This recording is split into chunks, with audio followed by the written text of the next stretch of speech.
Good morning.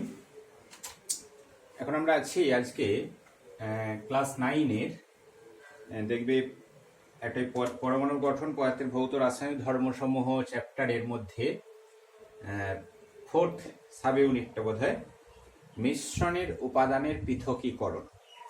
এটা একটি ছোট্ট তোমাদের সাব ইউনিট করা আছে এবং দেখা যাক একটা ক্লাসে কত দূর করে উঠতে পারি।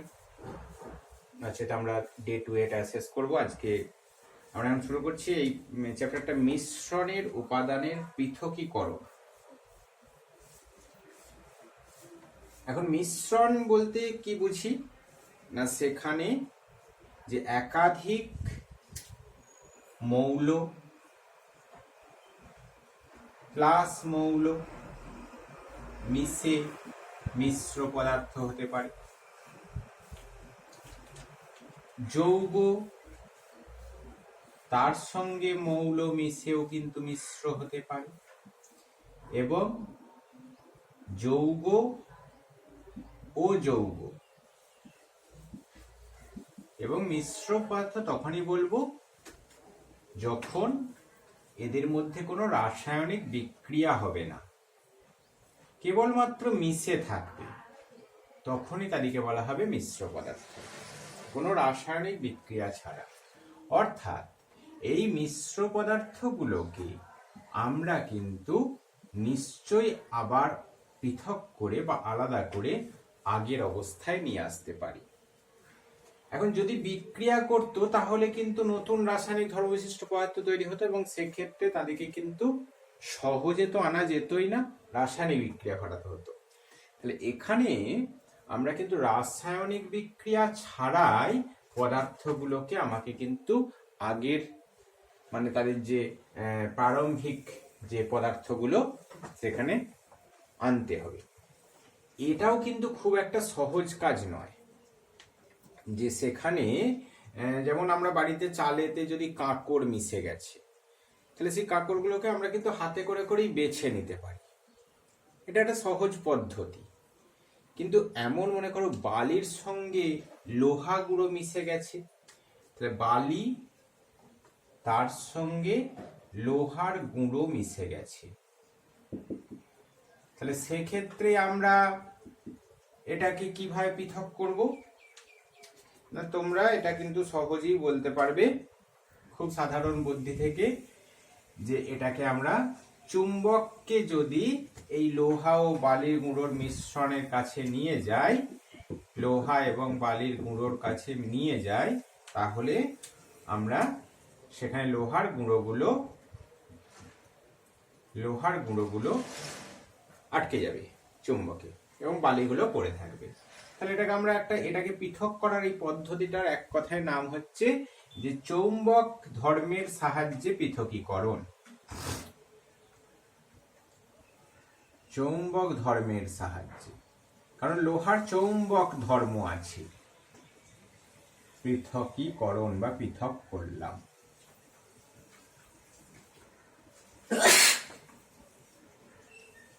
এখন এই রকম ভাবে বিভিন্ন পদার্থকে আমরা কিন্তু পৃথক করতে পারি।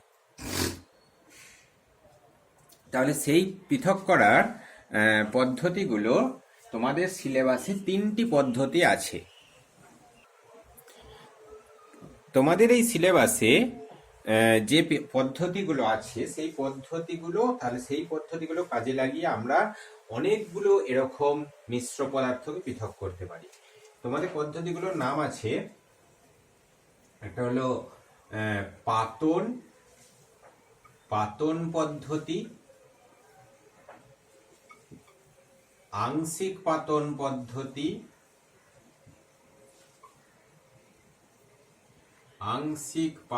পদ্ধতি, বিয়োজি ফানেলের দ্বারা পৃথকীকরণ, 3 নম্বরে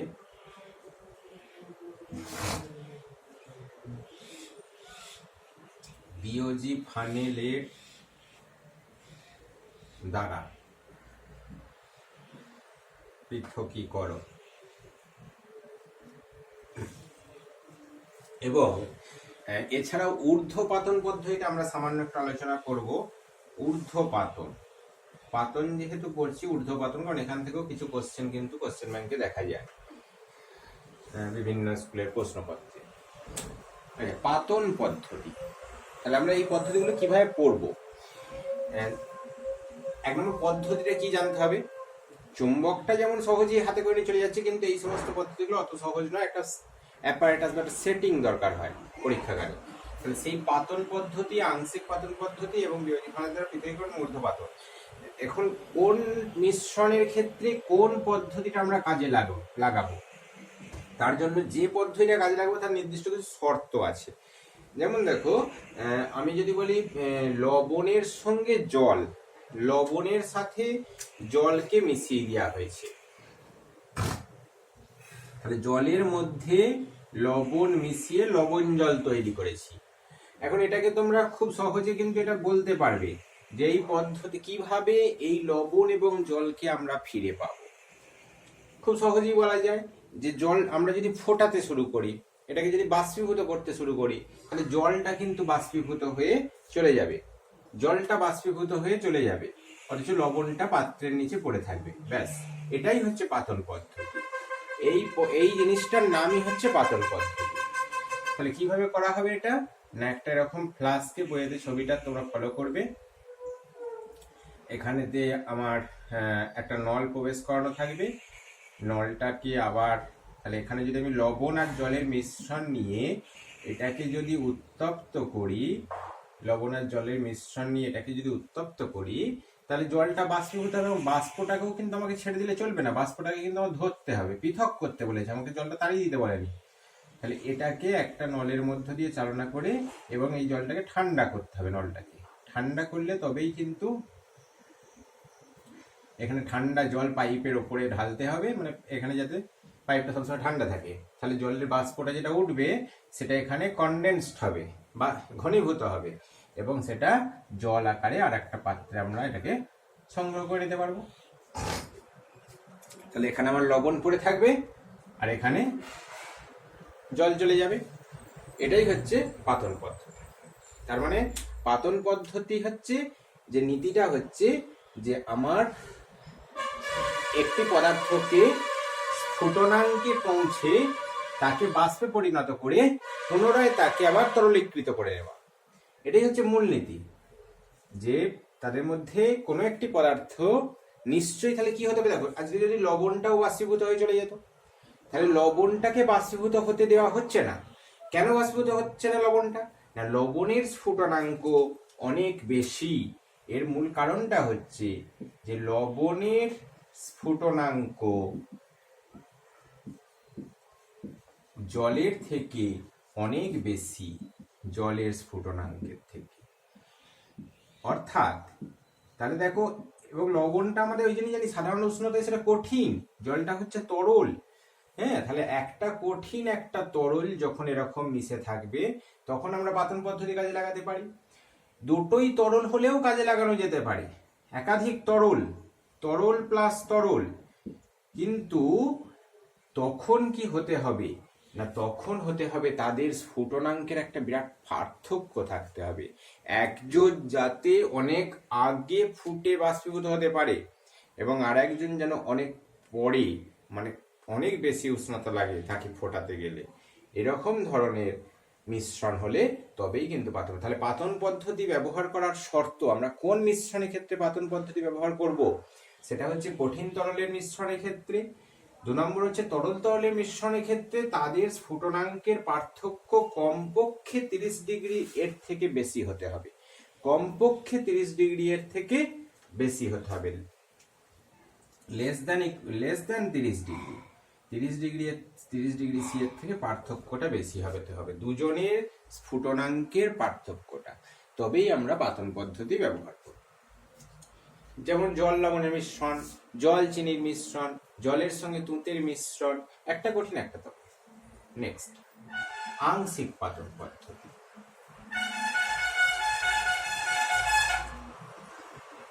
দেখো এখানেও কিন্তু কথাটা আছে আংশিক পাতন, পাতন থেকেই, তার মানে পাতন রিলেটেড কিছু একটা, পাতন রিলেটেড আংশিক পাতন, সেটা জিনিসটা কেমন না, আমার যদি মনে করো, যেমন এর একটা উদাহরণ নিয়ে আগে, জল আর অ্যালকোহল, জলের সঙ্গে অ্যালকোহল মেশানো হয়েছে। এখন জলের স্ফুটনাঙ্ক হচ্ছে 100°C আর ইথাইল অ্যালকোহলের 78.5°C। তাহলে দুজনের স্ফুটনাঙ্কের পার্থক্য দেখো 30°র বেশি নয়।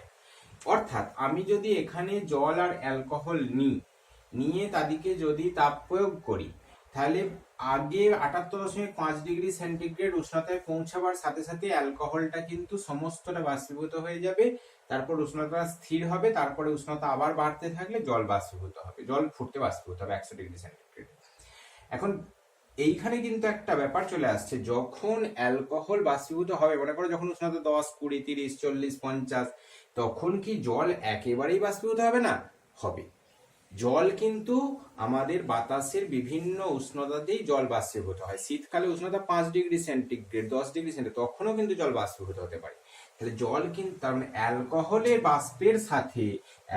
বাষ্পের সাথে জলের বাষ্প কিন্তু আমার এই গ্রাহক পাত্রে চলে আসবে যদি পাতন করি। ঠিক আছে, তাহলে এইখানেতে আমাকে তাহলে কি করতে হবে, কিন্তু এটা বলতে পারবে যে এইখানে কিন্তু জলের পরিমাণ কম যাবে, অ্যালকোহল কিন্তু বেশি পরিমাণে যাবে। যখন 78.5°C উষ্ণতা পেরিয়ে গেছে তখন অ্যালকোহল সম্পূর্ণ চলে গেছে, কিন্তু জলও কিছু চলে গেছে। তাহলে এইখানে যেটা পড়ে আছে সেটা জল, তাহলে এটা আমি সংগ্রহ করে নেব।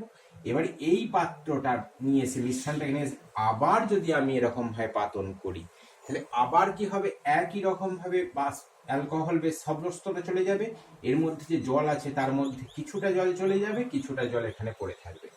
তারপরে বারবার এই প্রক্রিয়াটাকে, মানে আংশিক, তার জন্যই বলা হচ্ছে, নামটা হচ্ছে আংশিক পাতন, অর্থাৎ অংশ অংশ পাতিত হচ্ছে আমার, অংশ জলের কিছু অংশ পাতিত হয়ে চলে যাচ্ছে, কিছু অংশ পড়ে যাচ্ছে, আবার যেটা চলে যাচ্ছে সেখান থেকে আরো কিছু অংশ পরে আবার পাতিত হচ্ছে।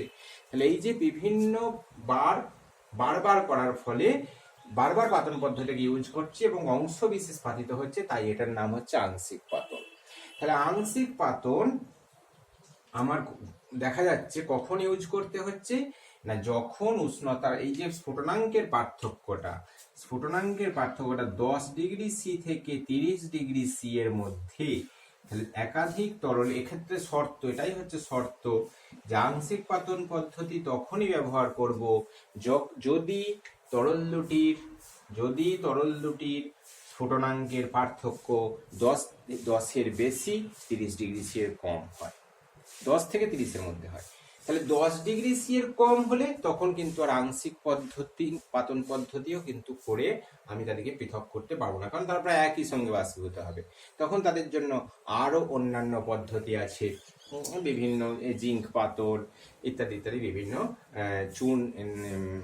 চুন ক্যালসিয়াম অক্সাইড ব্যবহার করে শুষ্ক করা বা পাতন করা, এই সমস্ত বিভিন্ন পদ্ধতিগুলো আছে। এটাই হচ্ছে আংশিক পাতন পদ্ধতি। আচ্ছা, আমরা এরপরে আংশিক পাতন থেকে তোমাদের এর একটা ব্যবহার, এর একটা ইউজ, অ্যাপ্লিকেশন আমাদের আছে, করতে হবে। সেটা হচ্ছে আমাদের যে পেট্রোলিয়াম খনি থেকে নিয়ে আসা হয়, সেই পেট্রোলিয়াম থেকে বহু কিছু জিনিস আমরা পাই, আমরা জানি কেরোসিন, পেট্রোল, ডিজেল ইত্যাদি। তা এটাও কিন্তু, পেট্রোলিয়ামটা হচ্ছে একটা মিশ্র পদার্থ, যেগুলো পাই তাদের মিশ্র পদার্থ, সেই তাদের থেকে পেট্রোলিয়াম থেকে ওই পদার্থগুলোকে পৃথক করার যে পদ্ধতি হয় তার নাম হচ্ছে আংশিক পাতন পদ্ধতি। আংশিক পাতন পদ্ধতি বোঝা গেল? ফ্র্যাকশনাল ডিস্টিলেশন বলা হয়, পাতন হচ্ছে ডিস্টিলেশন, এটা হচ্ছে ফ্র্যাকশনাল ডিস্টিলেশন। আংশিক পাতন পদ্ধতির সাহায্যে পেট্রোলিয়ামের উপাদানগুলোকে পৃথক করা হয়। তোমরা এটা বইয়েতে একটা ফলো করবে, একটা চার্ট আছে, আমি এটা যে কি কি পদার্থ পাওয়া যায়, পেট্রোলিয়ামের আংশিক পাতনে প্রাপ্ত পদার্থগুলো কি কি এবং তাদের ব্যবহারগুলো আমরা জানি। যেমন প্রথমেই আমরা যেটা পাই সেটা হচ্ছে 25°C উষ্ণতার নিচে যেটা পেট্রোলিয়াম থেকে যেটা পাওয়া যায় সেটার নাম হচ্ছে এলপিজি। ফার্স্ট যে পেট্রোলিয়ামকে রেখে দিলি স্বাভাবিক উষ্ণতায় যেটা বাষ্পীভূত হবে, অর্থাৎ 25°C উষ্ণতা পর্যন্ত, সেটা হচ্ছে এলপিজি। এটা হচ্ছে রান্নার কাজে আমরা ব্যবহার হয়ে যাক। এরপরে হচ্ছে তারপরে পাওয়া যায় পেট্রোলিয়াম ইথার। তারপর হচ্ছে পেট্রোল। পেট্রোল এটাকে আবার গ্যাসোলিনও বলা হয়, বা এর থেকে একটু ভারী, সেটা হচ্ছে গ্যাসোলিন। তারপর হচ্ছে কেরোসিন, কেরোসিন। তারপর ডিজেল, ডিজেল। এরপরে ফুয়েল অয়েল, বা আমরা যেটাকে ফুয়েল অয়েল, এরপরে এটাকে আমরা মোবিল বলি কিছুটা। বা এরপরে হচ্ছে লুব্রিকেটিং অয়েল। হ্যাঁ, এরপরে লুব্রিকেটিং অয়েল। এবং শেষকালে যেটা পড়ে থাকে সেটার নাম হচ্ছে পিচ বা অ্যাসফাল্ট, যে রাস্তায় দেওয়া হয় রাস্তা তৈরির কাজে। তাহলে এইগুলো দেখো বিভিন্ন উষ্ণতাতে আমার এই উষ্ণতাগুলো কিছু কিছু মনে রাখতে হবে। যেমন পেট্রোলিয়াম ইথার হচ্ছে 25°C এর নিচে, এটা হচ্ছে 25°C থেকে 30°C পর্যন্ত যেটা পাওয়া যায়, 70° পর্যন্ত। এরপরে বিভিন্ন উষ্ণতা, এগুলো কিন্তু উষ্ণতাগুলো তোমরা বইয়েতে দেখবে, বিভিন্ন বইয়ে কিন্তু বিভিন্ন আছে। যার বইতে যেটা আছে সেটাকে মনে রাখতে হবে পরীক্ষার জন্য। আপাতত বিভিন্ন উষ্ণতা এগুলো কিন্তু পাতিত হচ্ছে পরপর। এখন কেন এটা বিভিন্ন উষ্ণতায় পাতিত হচ্ছে, একসাথে হচ্ছে না কেন? একসাথে হচ্ছে না কেন না, এদের প্রত্যেকের ভারী, মানে এক কথায় এরা প্রত্যেকের স্ফুটনাঙ্কগুলো আলাদা আলাদা। যত অণুগুলো ভারী হবে তত তাদের স্ফুটনাঙ্ক বেশি হবে। এটা একটা কেমিস্ট্রির ভালো কথা মনে রাখবে, যেটাকে বলা হচ্ছে অণুতে অণুতে আকর্ষণ বল। যত অণুতে অণুতে আকর্ষণ বল বেশি হবে তত তাদের স্ফুটনাঙ্ক বেশি হবে। কখন অণুতে অণুতে আকর্ষণ বল বেশি হয় না, যত তাদের আণবিক গুরুত্ব বাড়ে, তত অণুর আকারগুলো বাড়ে। পেট্রোলের অণুর আকার থেকে ডিজেলের অণুর আকারটা বড় বড়, তাই ওরা ওই উষ্ণতায় পাতিত হচ্ছে না, পরের উষ্ণতায় পাতিত হচ্ছে। এটা হচ্ছে মিশ্রণ উপাদানের পৃথকীকরণে আমরা ছিলাম আংশিক পাতন পদ্ধতি এবং তার ব্যবহারিক প্রয়োগটা আমরা করলাম। এরপরে যেটা 3 নম্বরে আমরা ছিল, সেটা হচ্ছে বিওজি ফানেলের দ্বারা। এটা খুবই সহজ একটা পদ্ধতি। যেমন তোমাদেরকে যদি বলি কেরোসিন, তেলের সাথে সরষের তেলে জল মিশে গেছে, তেলের সাথে জল মিশে গেছে, তাহলে এদিকে কিভাবে পৃথক করবে? দেখো খুব সহজেই, আমার বোতলের মধ্যে যখন সেটাকে রাখা থাকবে মেশানো, তখন অবশ্যই কিন্তু যদি আমি বেশি নাড়াচাড়া না করি তাহলে নিচেই থাকবে জল এবং ওপরের দিকে থাকবে তেল। তার মানে দুটো কিন্তু ইমমিসিবল, অর্থাৎ অবিমিশ্র, হ্যাঁ, অবিমিশ্রিত দুটো তরল। তাহলে তখন তাদেরকে পৃথক করার জন্য একটা বিশেষ অ্যাপারেটাস, এটা একটা যন্ত্র, কিছুই নয়, কাঁচেরই ওই একই জিনিস, বোতলেরই নীতিটাকে ব্যবহার করা হচ্ছে। এখানে স্টপ কক লাগানো আছে। এবারে এখানের মধ্যে আমি তরলটাকে ঢেলে দেবো, এখানটা খুব সরু আর কি, আরো সরু করে দেবো। তাহলে এইখানে যখনই এই যে মিশ্রণটা, এখানে পার্থক্য, এই লেয়ারটা, অর্থাৎ এই যে যেটা দুটো তরলের লেয়ার, হ্যাঁ, তল, পৃষ্ঠতলটা, যেটা মিশ্রণের পৃষ্ঠতল, সেই তলটা যখনই নেমে নেমে এখানকে আসবে, আমি এটাকে বন্ধ করে দেবো, অর্থাৎ জলটা নিচেই চলে যাবে আর তেলটা উপরে থেকে যাবে। তাহলে এটাই হচ্ছে নীতি, যে বিওজি ফানেল ব্যবহার করে আমরা মিশ্রণকে পৃথক করব। কখন না, যদি একাধিক তরল তাদের কিন্তু তারা যদি না মেশে, পরস্পর না মিশে থাকে, তবেই কিন্তু তাদেরকে, এটা কিন্তু অবশ্যই তরল হতে হবে, কোনো কঠিন হলে কিন্তু হবে না, তবেই কিন্তু তাদেরকে আমরা এই বিওজি ফানেলের দ্বারা, এটার নাম হচ্ছে বিওজি ফানেল, সেপারেটারি ফানেল, বিওজি ফানেল বা সেপারেটারি ফানেলের সাহায্যে পৃথক করা হয়। নেক্সট আমরা আরেকটি এক্সট্রা পড়বো, সেটা হচ্ছে ঊর্ধ্বপাতন। তাহলে আমাদের আজকে এই চ্যাপ্টারটা একটি ক্লাসই এটা আমরা শেষ করে দিলাম, কমপ্লিট। ঊর্ধ্বপাতন কখন ব্যবহার করা হয় না, আমরা জানি এটা যে একটা পদার্থের ভৌত হচ্ছে ঊর্ধ্বপাতিত হওয়া। কিছু পদার্থ আছে, যেমন আমরা কঠিন পদার্থকে তাপ দিলে তরল পাই, তরলকে তাপ দিলে গ্যাসীয় পাই। এখন কঠিন কিছু কিছু পদার্থ আছে যাদের কিন্তু এই তরল অবস্থাটা দেখতে পাওয়া যায় না, তারা কঠিন থেকে ডাইরেক্ট গ্যাসীয় হয়, যেমন কর্পূর এবং ন্যাপথালিন, কর্পূর ন্যাপথালিন।